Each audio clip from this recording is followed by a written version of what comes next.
please. Is it true that everything I needed to know I learned in kindergarten? Yes. Perfect. And now I can't write a book about it because it's been done. It's been done. Hello, and welcome to the Admittedly podcast. My name is Thomas Caleel. I'm the former director of MBA admissions and financial aid for my alma mater, the Wharton School at the University of Pennsylvania. In this podcast, I don't promise easy answers or quick fixes, but I will use my decades of experience to help you achieve your education goals. Now let's get started. Today we're welcoming Kathy Yellen. Kathy graduated cum laude with a BA in English from Tufts University. She then earned an MST in the Early Childhood Education program at Fordham University, where she was a member of the Kappa Delta Pi Honor Society. At Advantage Testing, Kathy has worked with families and students of all ages, focusing on early childhood education. Prior to joining Advantage Testing, Kathy tutored and taught pre-K and kindergarten as a head teacher at Garden House School of New York. For over a decade, Kathy worked as a professional actor and singer, and she was featured in off-Broadway and regional theater productions and in various film and television projects. Kathy, buongiorno. Buongiorno. Welcome. A little bit nervous working with a professional. I'll give you an out. A lot of grace. I really appreciate that. You've been with Advantage Testing 16 years, and your current title is Senior Program Consultant. Yes. What does that mean? Good question. As a program consultant, I and the other program consultants, we act as sort of the first interface with Advantage Testing when a new family calls. We speak with the family, we listen, we hear what they're looking for, and we advise accordingly. And then, we just really give them whatever information they're looking for. Mm-hmm. We discuss our programs. I go into detail about what the different programs entail, what our recommendations are, and just kind of get them acclimated to just the next steps. And we talk about the process and what the process looks like. And really, we kind of act as sort of like the hub of the wheel, right? And mm-hmm. going out into all the spokes. So we're the liaison between the students and the tutors and the administrative team. And then when a family does decide to move forward, I help put the program together. And the biggest part of that I love the most really is playing matchmaker. That's my favorite part of my job, really, is playing matchmaker and making sure that I find the best fit for the student. All of our tutors are excellent, right, but not everybody's going to work well with everybody else. So my job really is it's the icing on the cake, frankly, mm-hmm. is to make that match between the student and the tutor. Well, I don't want you to give away all your secrets. That was it. I'm done. I'm out. If we can peek behind the curtain a little bit, like, how do you assess that fit? How do you make that ideal match? So, in order to really make my recommendations for who I think would be a good fit for the student, most of the time I talk to the parents. I can get a lot of really good information from the parents. And as a parent myself, I know what our kids don't think we know, which is that we know our children better than they think we know them. Yes, as a parent, I will second that. Yes. And I really, really love speaking to parents about their kids. It's part of what drew me to this job to begin with. So the more the parents tell me about their children's personality, their interests, mm-hmm. their learning style, and if there are certain qualities that the kids are drawn to in teachers they've had. Oh, this was the best teacher because blah, blah, blah. Or I didn't really like this teacher because blah, blah, blah. Right. I take note of all that. And as the parents are talking, I almost feel like a medium. Okay. When you see the mediums on TV and they're like, I'm sensing something. And they're like jotting down notes. So I'm talking to, they can't see me sometimes because I'm on the right. phone. But, the parents are telling me about their kids and I'm writing things down and I'm writing names of tutors who I think would be good fits. And I love it. I really love doing that because I'm really thinking about who I think that kid's going to connect with. Right. So the more they tell me, the more connected I feel to, oh my gosh, I think this tutor would be such a good fit for this kid. Right. And that's my goal. My goal really is to make the right match. And what are, through your long career and experience, what are some of the concerns that parents have when they come to Advantage Testing, and how do you help solve those? I mean, I think the biggest concern is what do we need to do, right? Okay. A lot of times this is the parent's first child going through this. Mm-hmm. And on the flip side, sometimes they've had children go through this with other companies, and other, so it's, every situation is different. The biggest concern is, can my child get the score they need, right? So if we're talking about test prep, so there's academic tutoring, there's also test prep. So with the test prep, it's, can we get him or her there? And really what I'm doing is drawing them a roadmap of how to get there. Okay. I mean, the answer really is yes, as long as all the pieces are in play. And part of that is following the recommendations of the tutor, following the recommendations of the program, but also the student has to show up and do the work as well. But I think the biggest challenge and concern for the family is just help. Here I am, I've never done this before. I don't even know where to start. Here's another thing. I've heard this, I've heard that. Somebody's telling me this, somebody's telling me that.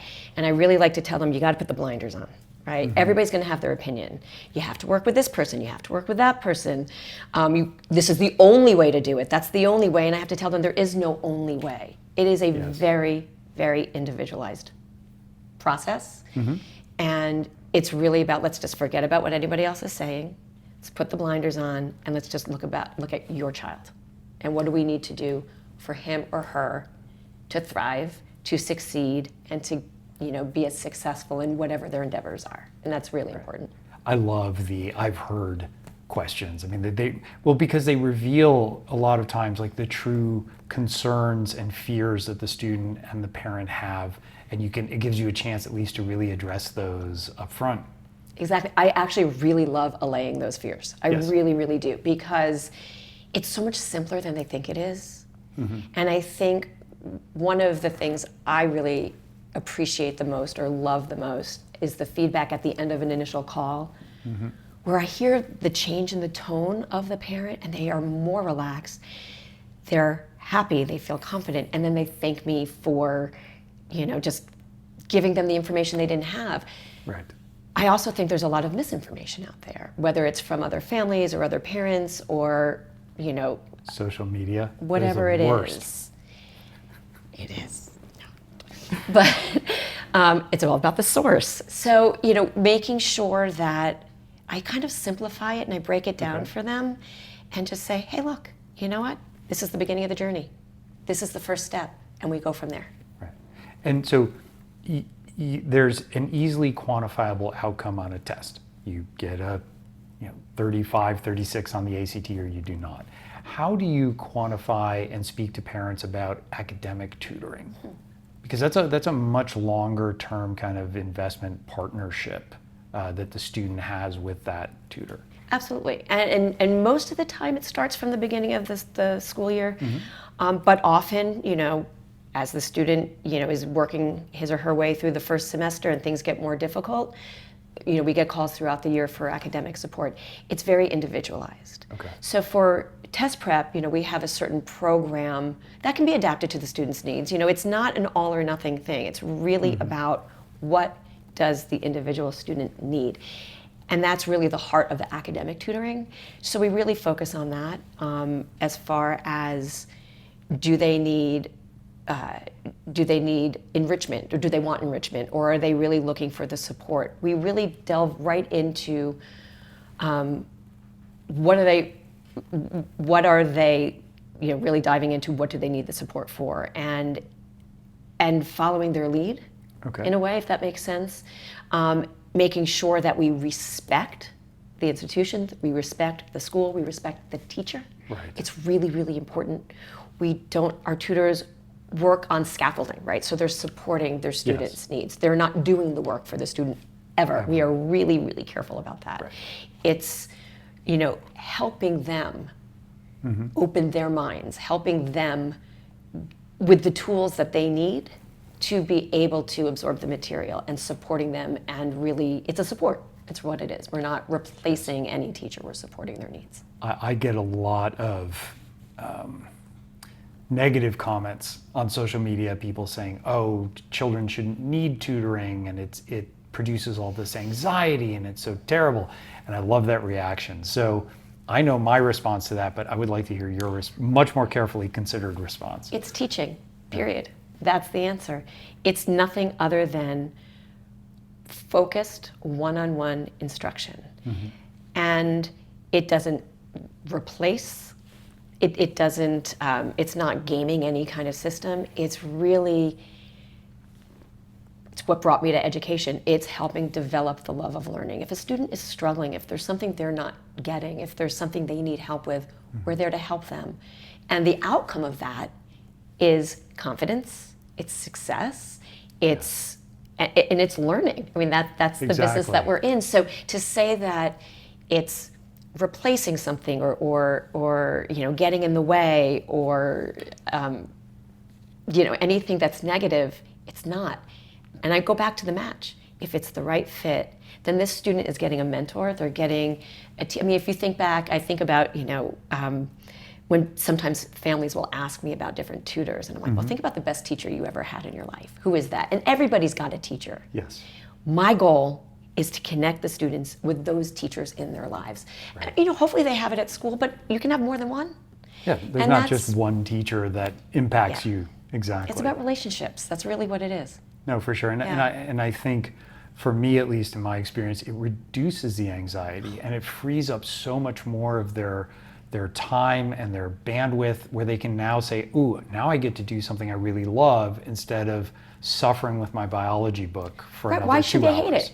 Right, exactly. Why should they suffer? Nobody should suffer. Exactly. And we are really, you know, encouraging this love of learning. Yeah. And that's why I started early childhood education, because that's where it starts. This show is brought to you by Early Edge Plus, Admittedly's flagship coaching program for high-achieving students and their families. At Admittedly, we've built a team of former admissions officers from top schools like Wharton, Duke, Stanford, Yale, Harvard, and University of Chicago. We know what actually gets students into top colleges because we've been in the room making those decisions. If you want that insider perspective, visit admittedly.co/apply. That's admittedly.co/apply to book your free family action call with one of our admissions advisors today.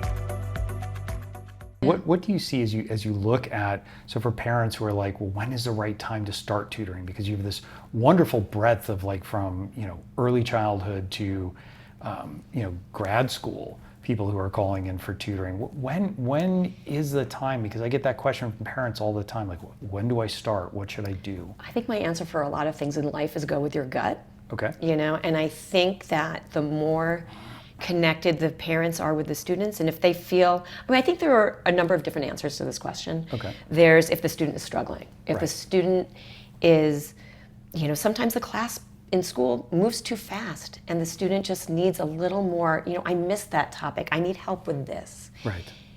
I think communication for parents with their kids is key. Yep. So I encourage parents to check in with your kids. You know, don't just go with your gut, ask your child. Talk to the teacher. If the teacher is coming back and there is any sort of indication of, you know, confusion or struggle or unhappiness, go with that. I think that's one of the answers. Another is sometimes a student, maybe they want enrichment or need enrichment. Maybe they're ahead of the class. And we want to make sure the student isn't bored. And we want to, you know, give them a little additional, you know, creativity or support. And I think that there's no flat answer to any of these questions in terms of, it's not a one-size-fits-all ever, whether it's academic tutoring, whether it's test prep. It is always individualized, and I keep putting like the blinder analogy on, but I think it's really important. Also because, you know, every family is different, every family dynamic is different, every student is different. Every conversation I have with a family is different. Yes. I never get bored of this job. I love my job. I love talking to parents every day because it's different every day. They're so fortunate to have you as an advocate. And are there, when you're talking to a family, is there ever a family where you're like, I don't think there's a fit here? That's an excellent question. Some fits are better than others, and I'll be really frank with families. I'm very, I think who we are as an organization, we're built on integrity, and I don't ever want to, I would never intentionally ever lead anyone down the wrong path. So let's say, there's certain obstacles in my arranging for tutoring with a particular tutor who I think would be the best fit. I'll be honest and say, well, I think this tutor would be better, but I understand your limitations here or the factors that are, involved. So I also think this person would be good or that person would be good. If there really isn't a good fit, or if let's say for some reason, we don't have, someone in our office who I think would be the right person, I'll reach out to other offices. Because ultimately, it's about the student, it's not about us. Exactly. It's about the kid. And when you talk about the students, one of the things I love about working in education are the stories, right? Yeah. Could you share a story with me, please, about a student or two students or a family that really just resonates with you? Oh, it's hard to pick one. That's a hard one. I'm good with I multiple know. choice. Like, Okay, I've never great. been good with give me A, B, C, D, like Joe, Jen, Stephanie, and David. Fair enough. But, I said earlier that, in talking to the parents, that's how I come up with the fit. I rarely have the opportunity to talk to the students. I really enjoy when I do, because I really do get the information I need from the families. Right. But I do enjoy speaking with the students. I'd say my best stories, as far as just sort of what fills me, and I don't know if this is sort of the answer to the question that you're really asking, is when I make the relationships with the families that go on for years. Right. I've been here almost 16 years. I get calls every now and then from my first families that I ever set up. So it's a relationship. I love relationships. I love. It's exactly the question I was asking. Yeah. So yes. So that's what I love. Okay. And I love hearing about their kids, where they are now. Some of them have kids of their own. So some of the parents that came to me, they're now grandparents. Oh, actually, I do have a couple of good stories. Okay. So I taught preschool. Yes. And I'm trying to think which one, but there have been a couple of the kids who I taught when they were 2.5, 3 years old, that I pick up the phone and I hear a parent not knowing who I am. Right. Or not recognizing the name because it was 20 years ago. Yep. And I say, I listen to them and I say, actually, I was so-and-so's preschool teacher, and they are blown away. I love that. everything about that story. I love that. That is fantastic. It's continuity.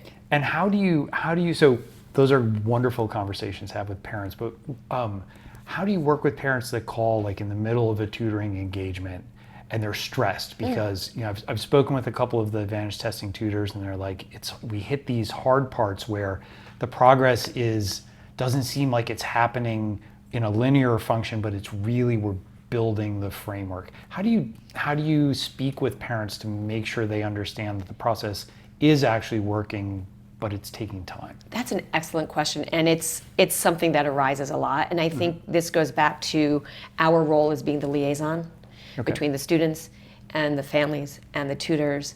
And initial conversations with the parents, I really emphasize the importance of communicating with their child to make sure they feel good about it. And if at any point along the way there are any questions about how things are going, or it isn't the right match, I have no ego in this. I'd like to say I have a really good track record at playing matchmaker, I really do.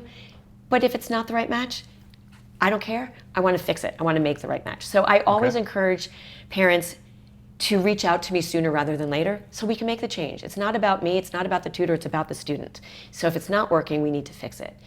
When I get a call where it's, we've been working for X amount of months and my child isn't making, progress, it's really interesting because our view professionally, knowing what the process looks like and what the progress looks like is going to be very different than the parent's expectations. So the first thing is I talk to the parent, I take really good notes and I talk to them about their concerns. And then I go to the tutor and then I hear from the tutor. And in between, that I get a full picture. Okay. Oftentimes, and I really do in my initial conversations with the parents, really like to lay out what this is going to look like. And included in that, when we're talking about test prep, is understanding that, I'm going to give away my trade secrets right now, because I love analogies, and I have a couple of really good analogies, so I'm going to throw it out there. Okay. So I explained that there, with regard to looking at the practice tests, and I do think that with parents, that's what they use mostly to gauge their students' progress, right? We recommend, upwards of 12 to 15 timed and proctored practice tests. I'm just thinking SAT, ACT right now. Right. Every test is different. And a parent may call after 3 or 4 practice tests. Yes. I don't tutor above kindergarten, but I know that that's like less than 50%. And they're worried because the scores went down. So before we get there, before they can call me, I like to, in the initial conversations, explain, be prepared. The scores are going to fluctuate. They're going to go up, they're going to go down. They're going to go up, they're going to go down. That's great. For a number of reasons. Varying degrees of difficulty on each test. Not everything is asked on each test. Let's say a kid is not really good with percentiles, and one of the practice tests there was 1 question with percentages, and then the next test there were 5 questions. So all these things go into play. The kid might have had a bad day. They might have been not feeling well. The person next to them might have been tapping their foot the whole time. All these factors go into it. So I explain it's if they really look at each test, like with this fine-tooth comb, it's going to drive them nuts because it's going to go up and down. So here's my analogy. Okay. It's like looking at the graph of a good stock. Ooh, I right? like that. So if you go look at said stock every day, the score's going to go up, it's going to go down, it's going to go up, it's going to go down, it's going to drive you crazy. Even over 2 days, it's going to drive you nuts. But if you pull back and you look at the trend of the stock over time, the general trend is going up. There's a good stock. There's a good program. I love that analogy, and should I ever find occasion to use it, I will give appropriate credit and footnote correctly, I promise. That's one of many. I got more. I love it. I think the students and families are so lucky to have you here, the hub. One last question, if I may. Please. Is it true that everything I needed to know I learned in kindergarten? Yes. Perfect. And now I can't write a book about it because it's been done. It's been done. All right. Well, Kathy, thank you very much. Thomas, thank you. Appreciate it. So fortunate to have you here. So fortunate to have you looking after Advantage Testing's families and then our Admittedly families. I feel like they're in the best possible hands. If you have questions or would like to learn more about the Admittedly and Advantage Testing partnership, please go to www.admittedly.co/programs. Continue to follow us, please, on social media at AdmittedlyCo on Instagram and TikTok. And if you'd like to learn more, please drop a comment. We would love to engage with you. Thank you. Thank you. Thank you for joining us today. Please take a moment to subscribe to the Admittedly podcast and download this episode. I welcome you to share your thoughts and questions with me.